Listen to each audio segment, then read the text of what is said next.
नमस्कार दोस्तों, आप सभी का फिर से स्वागत है हमारे चैनल सनातन कथा में। आज सुनते हैं गुरुवार की पावन व्रत कथा। प्राचीन काल में एक राज्य में एक प्रतापी और दानवीर राजा रहता था। वह हर गुरुवार व्रत रखता और भूखे गरीबों को दान देता था। लेकिन उसकी रानी को यह बिल्कुल पसंद नहीं था। वह स्वयं न दान करती न व्रत, और राजा को भी ऐसा करने से रोकती रहती थी। एक दिन राजा शिकार के लिए जंगल चला गया। महल में रानी और दासी ही थीं।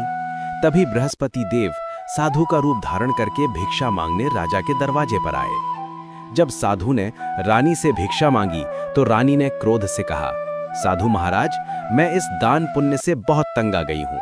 ऐसा उपाय बताइए कि मेरा सारा धन नष्ट हो जाए ताकि मैं आराम से रह सकूं। साधु ने समझाते हुए कहा कि हे देवी, धन और संतान से कोई दुखी नहीं होता। यदि धन अधिक है तो उसे शुभ कार्यों में लगाओ, कन्याओं का विवाह कराओ, विद्यालय और बाग बगीचे बनवाओ।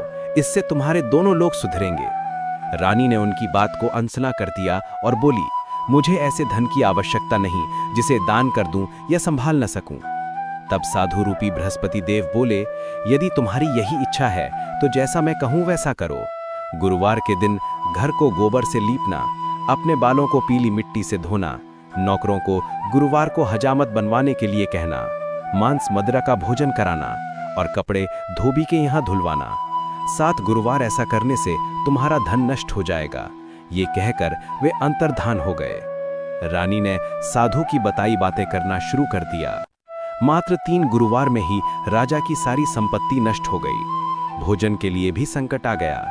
तब राजा ने कहा, रानी, तुम यहीं रहो, मैं परदेश जाता हूँ। यहाँ सब मुझे जानते हैं, इसलिए कोई काम नहीं कर सकता। ऐसा कहकर वह दूसरे राज्य चला गया और वहाँ जंगल से लकड़ियाँ काटकर बेचकर जीविका चलाने लगा।